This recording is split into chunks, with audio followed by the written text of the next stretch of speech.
Good evening all, and welcome. Before the video begins, I want to give a special thank you to Christy, who this month with her power token actually gave all of you the power by putting out a poll to give you options on which video to choose from. Now, if you remember the poll from last week, you all voted, or well, the majority of you voted for cryptid stories, global cryptids. So, this is what we've got in store for you today. If you would like to get a power token of your very own, which lets you choose any video once a month, as well as a heap of other awesome prizes, check out Patreon. But without further ado, it's time to get comfortable and let the darkness take control. I am an outdoorsman. I'm very experienced in hunting, camping, hiking, and general survival. I'm very familiar and used to wildlife, and I was charged by what I believe was a cryptid called a Dogman. It charged me and my cousin. It was not a bear. A bear cannot move how it did, and it was not a normal wolf, as they cannot comfortably run on two legs, whereas what charged us seemed natural at doing so. I'm going to elaborate further. This happened around June of 2007. I was around 17 years old, and more cocky then, but still somewhat knowledgeable of the outdoors. My family used to own a cabin in northwest Wisconsin, and I basically grew up there in the summer. I knew the woods well, but at night, it was wise to stay in the cabin, or at least by the bonfire by the beach, because of bears, wolves, and cougars. One of the creepiest things was if you were having a bonfire, the tree line was visible from the fire pit and beach, and at night, you always felt like you were being watched from that tree line. But during the day, the woods always seemed normal, not so creepy. That is until this incident. This happened somewhere between 12 and 2. Me and my cousin were having an airsoft battle, so I was in full woodland camo. He was not. I retreated onto the ATV trail into the woods for a tactical advantage, and our battle took us 200 meters into about a third of the way up the trail. We had enough at this point, and were standing at the edge of a clearing on the trail talking, and he was maybe 10 feet from me. When I decided to mess with him, I shushed him and said, "We're being watched." He froze. Then I realized the woods were dead quiet, and I got spooked and started scanning the tree line and the other edge of the clearing from left to right. When I saw it, its teeth gave it away. It was panting and staring at my cousin. I don't expect you to believe me, but what I saw was a wolf as big as a black bear, at least 300 pounds. But it wasn't normal. This wolf was on two legs, crouching next to the tree with its arm grasping with a clawed hand. It had reddish-brown fur, and I told my cousin, "We have to go." And the next thing I know, he is sprinting, and I look back at Wolfie, who was locked on and sprinted a few more steps, and then I turned and ran, when it looked like Wolfie was dropping to all fours. It charged us and sounded right up our asses, barreling through the brush. But for whatever reason, let us go when we broke out of the tree line and headed for the cabin. What stuck with me the most was the sheer size. Wolfie appeared to be nearly 7 feet tall when upright, and that where it should have had front paws, it appeared to have large clawed hands. Now I'm not sure how to explain it away rationally. I have heard wolves will occasionally kind of walk upright, but as far as I know, they can't sprint on two legs. Nor do wolves get that big. And black bears more waddle on two legs. The closest description is silly, but I would say a werewolf or Dogman. I encountered what I believe to be a Dogman. I lived in Southern California at the time, up in San Gabriel Mountains, a few hours east of LA. I know what people think of Cali. All they seem to picture are beaches, but I assure you the land here is diverse. My hometown is super tiny and has a fairly popular ski resort on the western side of town. If you take the only highway out past the ski resort for several miles, it's nothing but forest. There are a few campgrounds and day use areas, a couple of Forest Service buildings, and a very old gold mine out there. After those things, there is nothing but national forest, and then one insanely isolated very old restaurant that still functions, and then back to the forest for a long time. Anyway, I'm just setting the scene a little bit. I was about 10 to 11 when this happened. It was almost Christmas. It had snowed quite a bit that year, and was snowing on the evening that this happened. My stepdad decided that we would cut our own tree that year, and we got into my mum's big Dodge truck and headed off towards the mine, which was a couple of miles past the ski resort. We got to the base of the road and were talking and laughing. My stepdad was driving pretty slowly since it was snowing pretty good, and they had ploughed part of this road recently too, and there were big snow berms on either side of the road, damn near up to the top of the truck cab, so probably about a good 8 feet off the ground. It's barely getting dark at this time too. Not quite dark, but twilight perhaps. We can't see that much, and the truck's headlights are on. Quite suddenly from over my side there comes a huge dark shape that arcs over the top of the snow berm. It lands in the middle of the road fairly gracefully, and my stepdad slams on the brakes. I'm too stunned to speak or scream, because there, crouching in the road, is a damn werewolf. I can't describe it as anything else. It had a long muzzle and pointy ears, like a dog or a wolf, but pointier, and was covered in fur. Its paws were long digits that ended in claws. Not quite a hand, but not quite a paw either.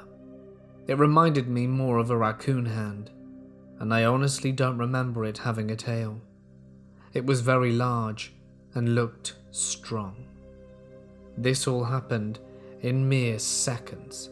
The thing jumps down and lands in a crouch, briefly glances at us in the truck, and my stepdad slammed on the brakes, and then it just vaulted up over the berm on the left side as easy as pie.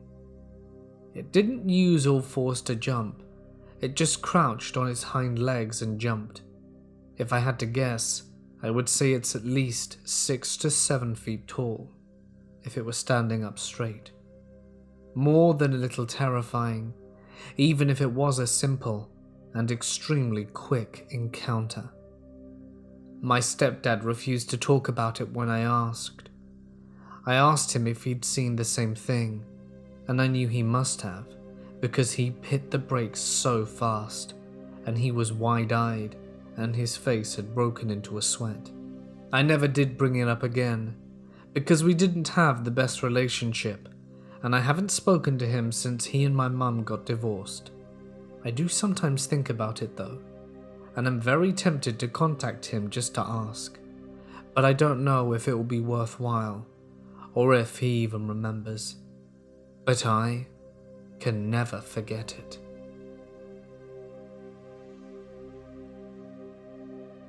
This event happened 3 years ago during mid-July. I lived in Montana outside of a rural community with a population of about 2,000. During this time, I lived in a small one-floor ranch, home by myself. My nearest neighbor lived 1 mile away and was a farmer. I never had many strange encounters leading up to this one, but the woods by my house always had an ominous feel to it. Soon after moving in, I realized why the previous homeowners left so quickly. I'd start to hear noises in the woods. These weren't just any noises, but what sounded like blood-curdling screams and growls. After some research, I learnt that even something like a raccoon or bobcat can make these seemingly unnatural noises, and chalked it up to it being that. But still, it never felt right. It's hard to explain, but I never felt like this before, and it was just something about the woods in my house that made me feel uncomfortable, like I was always being watched. The first experience I couldn't explain happened about 2 weeks after I'd moved in. There was a thunderstorm, and the thunder was loud enough to keep me awake. I never did feel comfortable in storms by myself.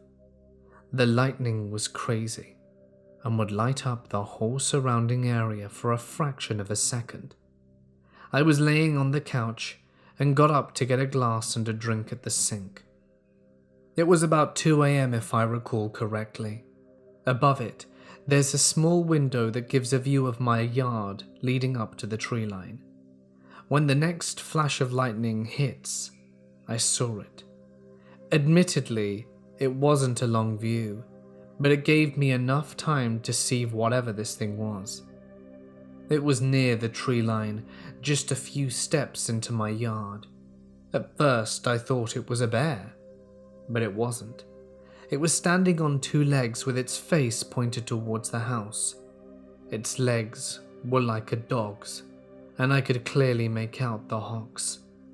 It was hard to tell the color, but the fur was dark, and its upper body was massive with a wide torso and arms that could almost reach the ground from standing.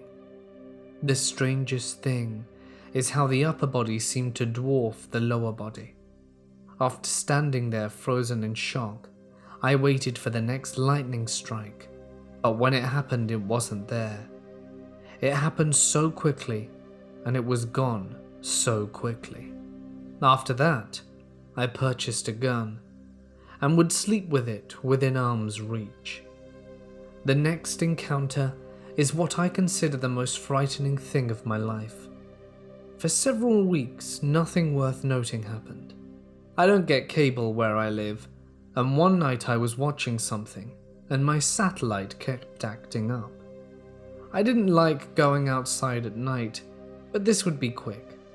I just had to move the antenna a little bit. Nothing had happened for a few weeks, so I decided to just go out and do it. I grabbed my gun and flashlight and went out.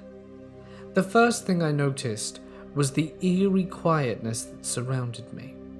Despite the time of year, the woods were active with all kinds of creatures, but not tonight. Despite the fear I was developing, I made my way over to the satellite and began to adjust it. I heard a small snap of a stick and quietly turned to my left and shined the light towards the direction of the noise. What I saw will horrify me for the rest of my life. I was immediately met with red eyes. These eyes were the color of blood and were evil. The head of this thing looked like a mutated German shepherd.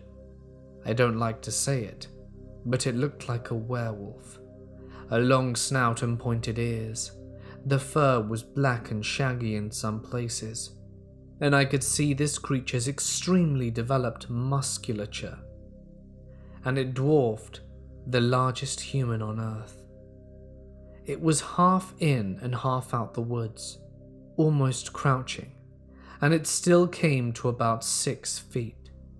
Fully standing, this thing would have been 8 feet tall. I was about 20 feet from this thing, and I didn't even consider my gun. which I brought to protect me. Chances are, in hindsight, the little .223 bullets would have just annoyed this thing before it tore me to shreds. I backed away slowly, never breaking eye contact with it. I gently picked up my gun, and my fight or flight reflexes kicked in. I chose flight. Maybe not the best option, but even if I'd stayed there, this thing would kill me. I ran the fastest I'd ever ran in my life, and didn't turn back once. I have no idea if it was pursuing me. I got in the house, locked every door and window, and covered the blinds, and sat with my back against the wall, cradling the gun the entire night. I didn't get a wink of sleep that night, and didn't get much for the following days. To make a long story short, I don't live there anymore. People often talk of Sasquatch being harmonious with nature and living within the ecosystem. Sure, if you see one it might be scary, but it's probably more awe than anything. This thing was totally different. It felt evil. It was stalking me, toying with me, and I believe it would have killed me. I have never seen nor experienced this feeling again in my life. It is a memory I try to put past me, but I still get nightmares about it. I think until the day I die, I will always have the image burned into my memory. The best image I have seen that fits the description of the creature are the werewolves from the movie The Howling. This happened around 1920 to 1930. My late great-grandfather was in Tennessee hunting for raccoons at night with his buddy. He was armed with a double barrel that is currently still in my grandfather's possession, and his buddy had a .22. They also brought 2 dogs with them. They were deep into a trail along a fence when they heard a crunch above them. Thank God. They look up to see a large black animal 7 feet long with a tail, watching them from the tree. It's silent, and my great-grandfather's buddy fired a single shot at the creature, and it completely tanked it, jumped down about 15 feet, and went berserk. The description my great-grandfather gave was that it had the jaws of a dog, and it looked strong enough to lift a 14-pound dog off the ground and kill it with a chomp. A 12-gauge round to the shoulder slowed it down, but not for long. It swipes the other dog, killing it almost instantly. His friend tries to run, but the animal swipes at him, hardly nicking his back and tearing his shirt half off his body. My great-grandfather fires his last shot into the animal's stomach and throws down his gun. The animal has most of his attention on his buddy, who is holding a lantern out in front of him and is growling like nothing he's heard before.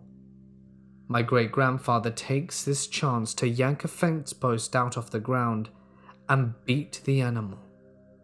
He clubs it over the head and spine killing it for a few strong hits.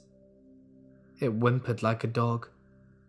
After a better examination, they described the animal as having a big wolf's head, big old paws with claws like a bear, and a skinny but strong body. It had long black hair and a long tail like a puma. They abandoned the hunt and gut the animal so they can drag the body about 2 miles back to the cabin where my great-grandfather lived. This is where the story gets weird.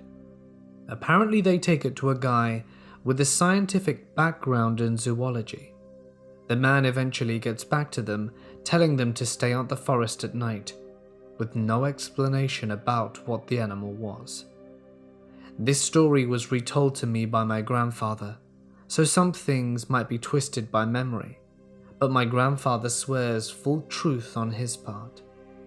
One more important detail about the story is my great-grandfather's position on the identity of the animal. Him and his body, along with my great-grandmother who had seen the body, are adamant on the fact that this was not a bear or a panther, and the head was just like a wolf's. That's the part that gets me. Bears and predatory cats use claws a lot, but wolves not so much, but they are sure it had a wolf-like head. I am experienced in the outdoors. I'm a hunter, hiker, and camper. I don't usually spook too easily because I basically grew up with a gun in one hand, a fishing pole in the other, and maybe a magnesium fire starter hidden somewhere special, as well as a knife. I always have a knife. I hunt in a town not too far north of Millilax Lake. One season I was fairly deep in the woods on a snowmobile trail. When I hunt, I typically carry my .30 to .06 and my knife and pack. I feel fairly confident in the woods, but this season I had some concern. The deer population seemed lower on our property recently, and we knew that there were wolves around because you can hear them howl at night and have found tracks, but they typically don't mess with people luckily. But as I was scanning for deer tracks in the dirt, I found a different set of tracks that stood out to me. It looked canine minus the nail marks, which were a bit wider. The paw on it looked like an animal of 150 pounds. Then it clicked that this was a feline track, a big one, and fairly fresh. I knew there were bobcats around, but they don't get that big, and the next logical step is to assume that there's a cougar. Now I decided to double back, so I'm heading back east on the trail, and my dad calls and asks me to push through the woods towards his stand, so I say sure. At this point his stand is perhaps 500 meters through thick woods for me, and I'm concerned about predators, but I also know that I'm 6'4", 190 pounds, and that's before putting on my gear, and that statistically speaking, cougars don't tend to attack healthy adult men. So I push forward. I get about halfway to the other stand and get concerned because I lost my marker, so I stop to regain my bearing when it hits me. My gut tells me that I'm being watched. Then I notice how still the woods are. It's very quiet, and I hear a branch snap behind me, maybe 20 meters. I ready my rifle and scan in a circle, and only see trees and brush. I wait, and it's just quiet, so I push forwards towards my dad's stand, and I think the whole time that I hear something not far behind me, quietly keeping pace.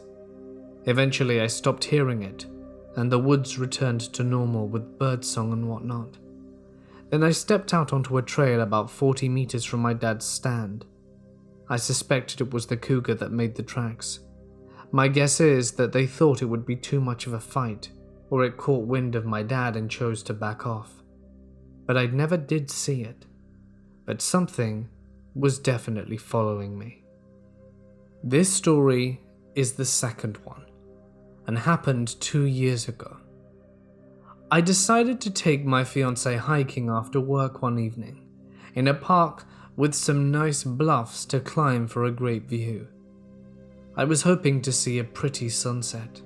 Now this isn't a particularly safe thing to do at this time of night, so I gave her my tactical knife, and I carried my .40 caliber pistol. So we arrived and parked the car, and started heading up a trail. About 100 meters in, we spook and jump what I thought was a deer. It hauled ass away from us so quickly that I only saw a flash of tan and maybe its flag. And honestly, it scared us pretty good too. So now I'm on edge, and we round a crest in a hill, and I see a black mass to my left peripheral vision. I unsnap the retention on my holster and turned to engage. A mound of dirt black, and now I calm down and we continue as it's a nice evening. The birds are still chirping, bugs are making noises, and it's regular forest stuff. We get about 200 meters from the halfway point on the trail, and it starts to feel eerie, like we're being watched. This time, it clicked right away.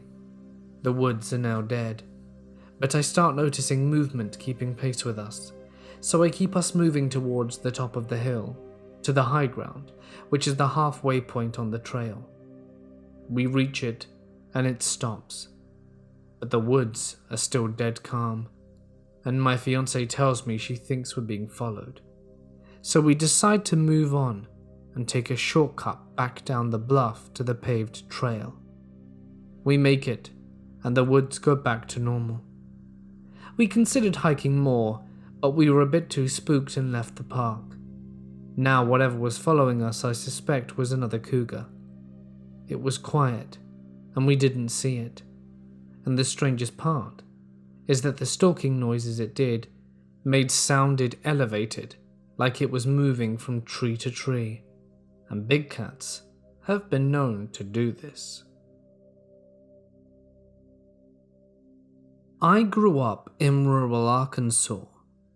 I also grew up during a time when lots of family farms were caving into the pressure of big agricultural industries and selling off loads of farmland and forest acreage to massive companies that wanted to develop our little area into a mega feedlot, which has largely happened. When I was in 9th or 10th grade, that new clear-cut style of agricultural development finally made its way within a few miles of our house, and it was awful. We didn't have any close neighbors, and we were the only house on our route for probably 10 miles in either direction. So it felt very violating to have this development slowly work its way up our road to our house over the course of a few years. But once spring arrived, those new clear-cut expanses exploded into fields of tall grasses and brambles, and fireflies loved them. Our place is along one of those several bayous that converges into a wide, mossy wetland, so mid-spring nights are full of light fog that hugs the ground as it rolls away from the wet ground and out into the surrounding forest and the clear-cut fields that replaced it.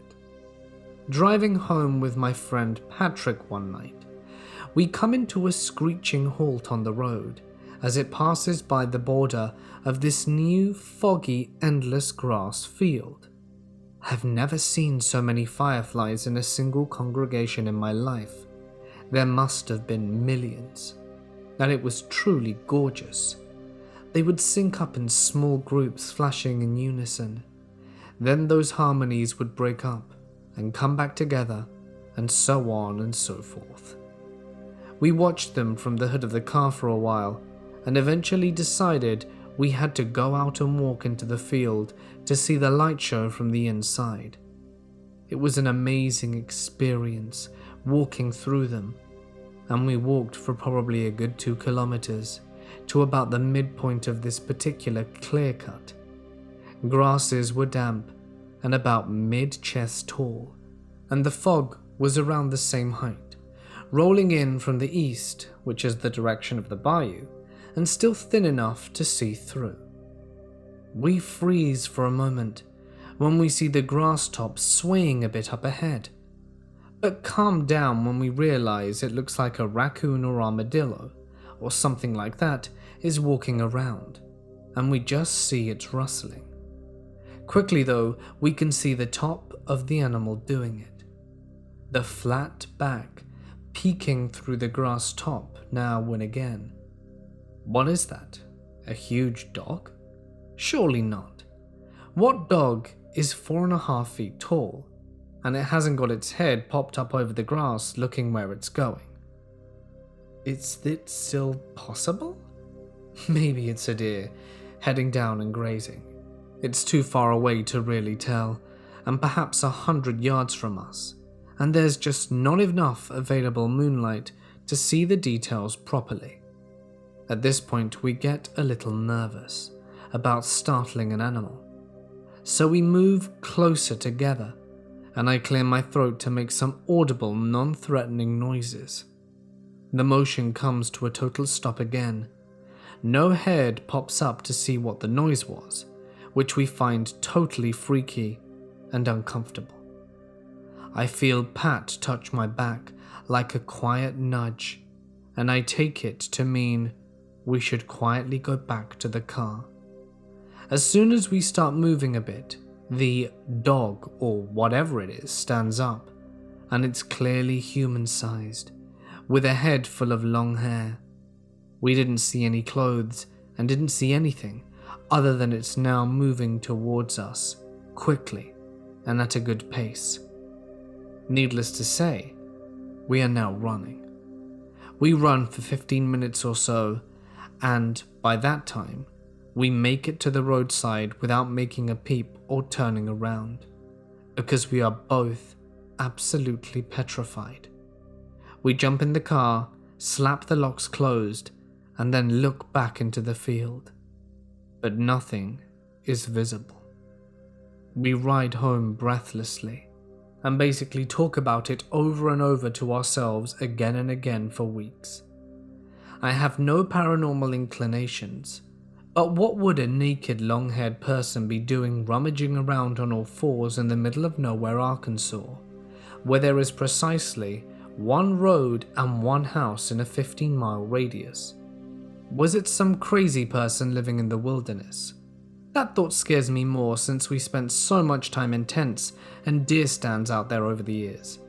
At the time, it made me think about Pet Cemetery. It still freaks me out going to that place at night when I visit my parents.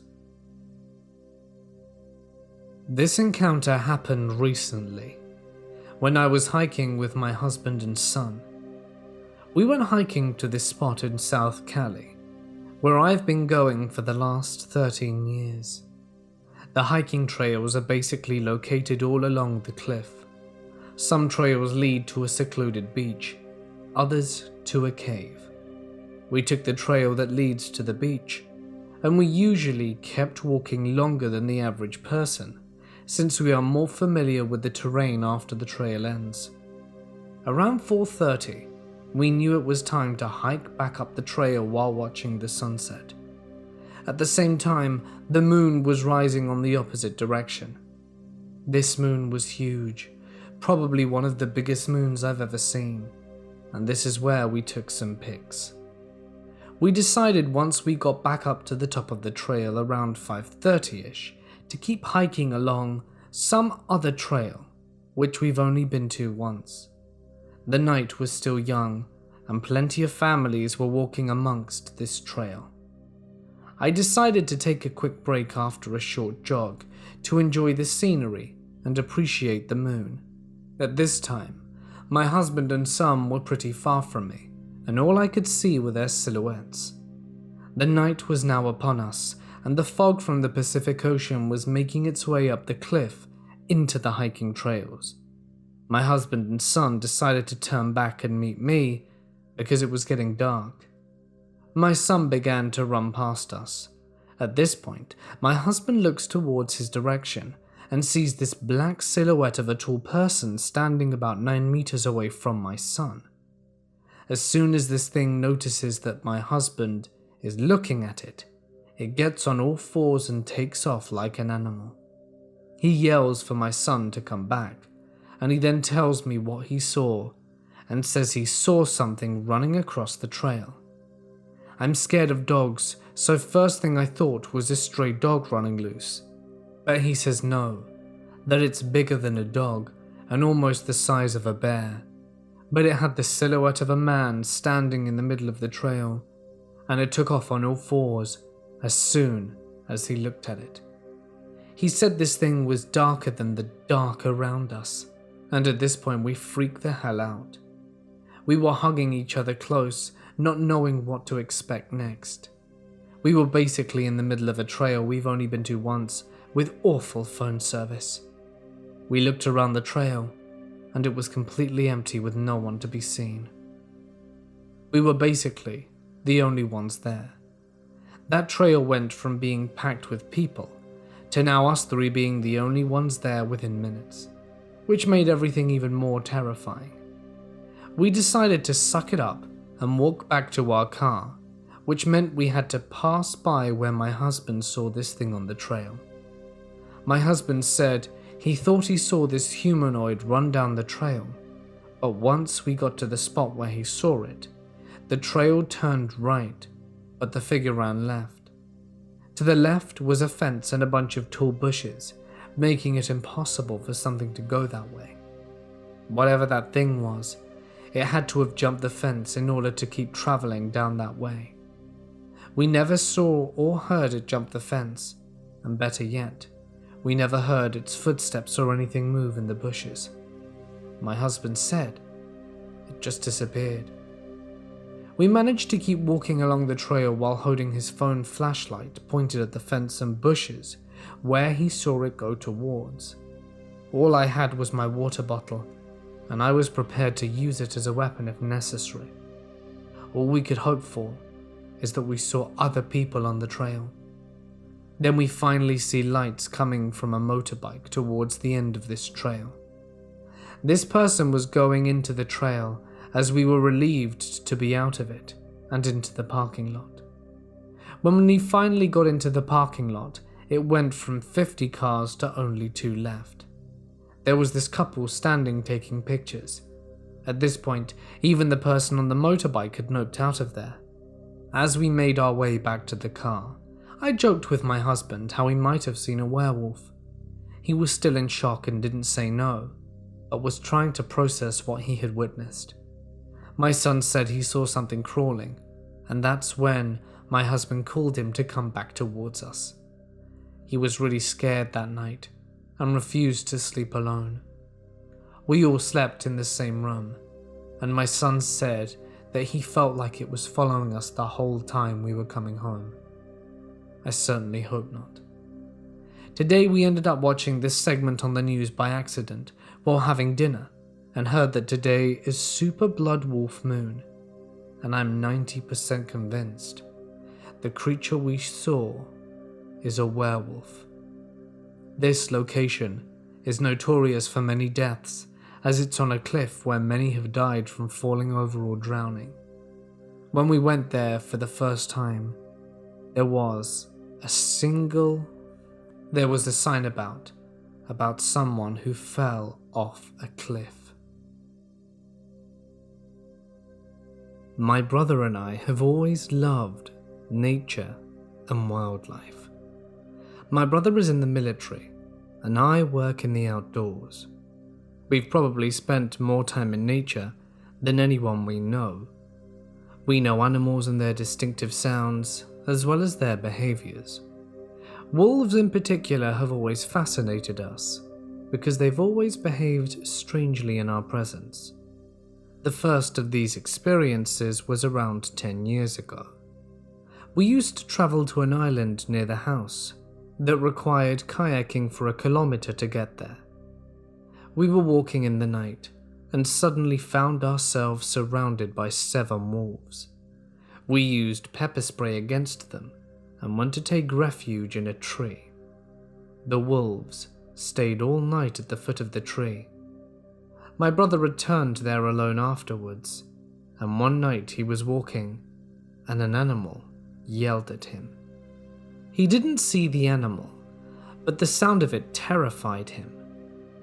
A scream of a man with a deep voice mixed with the cry of a baby. He fired 6 rounds to where the sound was coming from, and the animal yelled louder and fled. The sound of his footsteps indicated that he was running on 2 legs. He was big enough to break everything in his path, and we went back and saw many signs of what we thought were associated with a Bigfoot. This story stayed there because we didn't really believe it. My brother later moved 400 kilometers from this place, close to one of Canada's largest protected forests.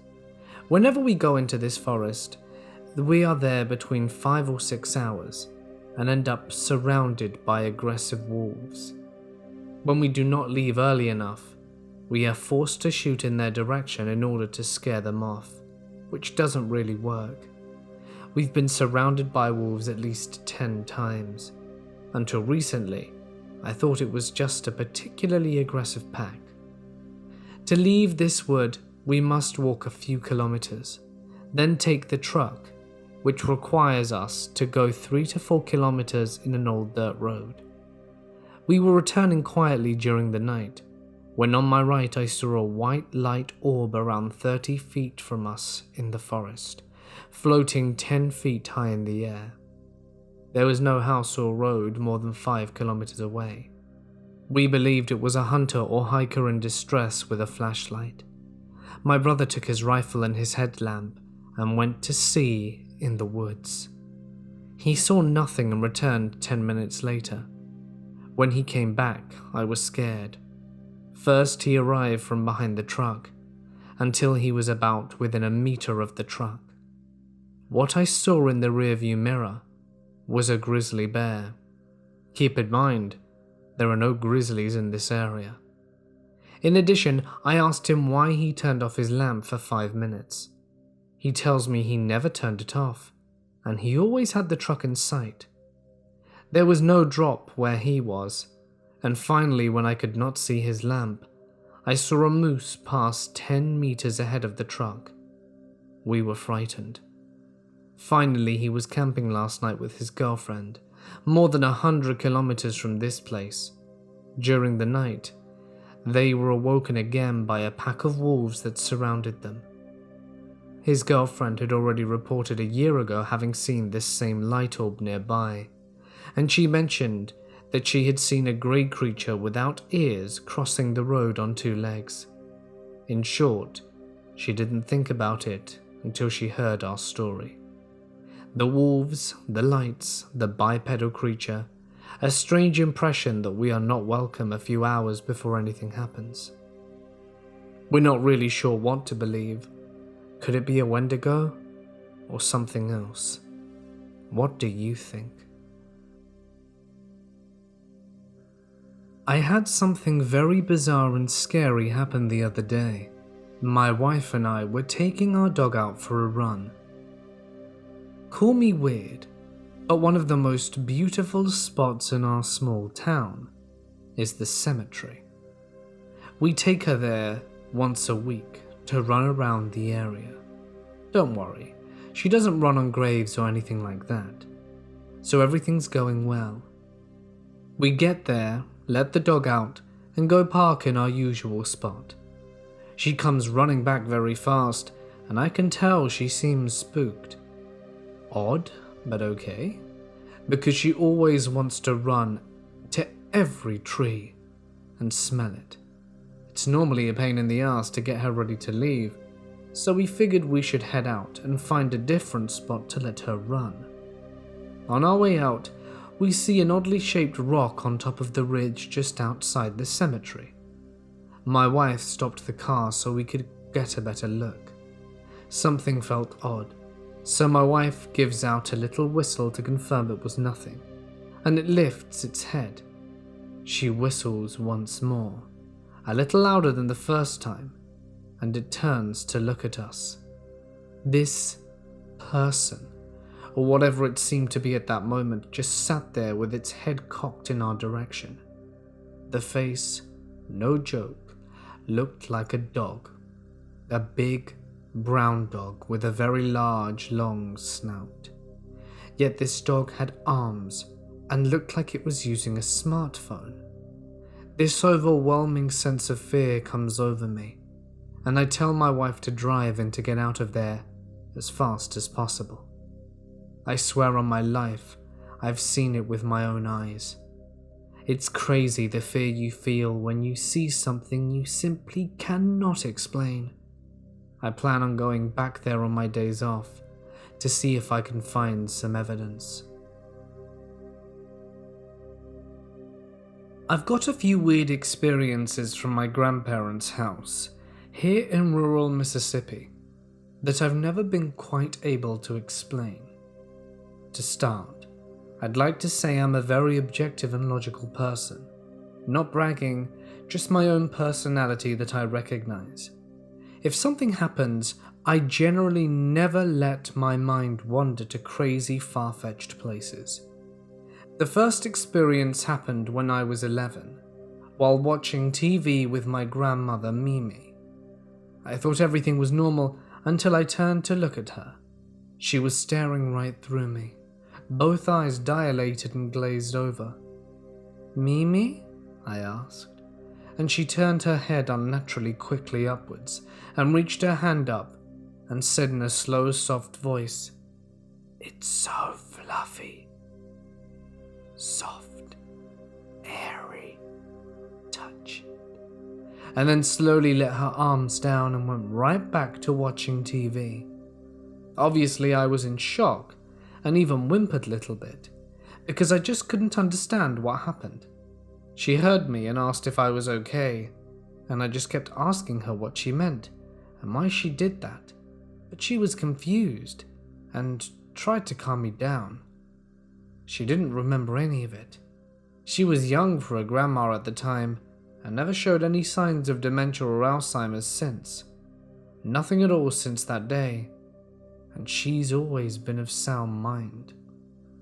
The next story took place a few years later. I was 15 now, and at the time my brother was 17, and it was pretty late at night. My grandparents' property is surrounded by woods on both sides, leading to a deep forest on the left, one of evergreen, and ending with a lake with other houses within throwing distance. I've grown up my whole life in those woods and have seen many critters and was never really scared of them. They were more of a place of comfort and aloneness. I digress. Back to the story. My brother and I were walking up the long driveway that ended at the road. Because we kept hearing noises like moving branches by the tree line, we thought we should check it out. We both knew whatever is in the woods was more likely to be a raccoon, possum, or coyote. Whatever. We knew that we could easily overpower it if necessary. On our way back from investigating, I heard walking behind us and turned around to see. It was pretty dark, and the only thing we had for light was from my phone, which wasn't much, and all I could see were these two bright eyes staring back, maybe 3 to 4 feet from the ground. I don't know what it was, but even now thinking about those eyes and its presence filled me with the most horrific dread imaginable. It's like all my blood turned to ice, and I couldn't stop shaking.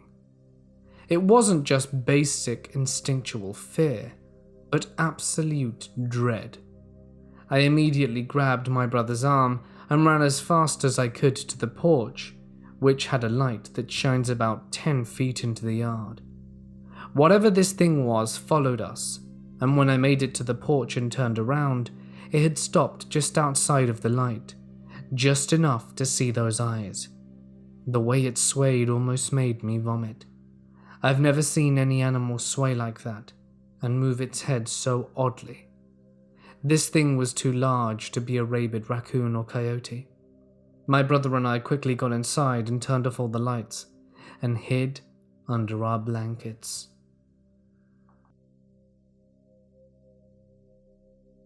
Hey guys, it's Mort here, and thank you so much for listening. I do hope that you enjoyed tonight's video. As I said before, a huge thank you to Christy for using up her power token to give all of you guys the voting choice on what you wanted today's video to be. I hope you all enjoyed it. Also, a huge thank you, as always, to all my amazing patrons whose names are on screen. If you would like your name here and help me out as well as receive a whole bunch of prizes, you can find the pertinent information dans la description. It's all there for you, and it would certainly mean a lot to me if you have $1 to spare a month. Anyway, if you like the video, don't forget to do the magical thumbs up, comment, and all the other good stuff too. It really does help me out. I do love me some good cryptid stories. Wouldn't it be great to see one in real life? I say that, but driving in the dark, being chased by something terrifying you can't explain, hardly seems fun. Or is it? It'd be great to get a picture of something. In any case, if you liked the video, be sure to let me know. Don't forget that if you'd like your story shared on this channel, you can send it to my email or post it on my Reddit page. Either are fine, and if it's good enough, and by that I mean you include plenty of punctuation, paragraphing, and description, then you might see it very soon indeed. In any case, it's my time to sign off. Stay awesome, and I'll see you in the next one.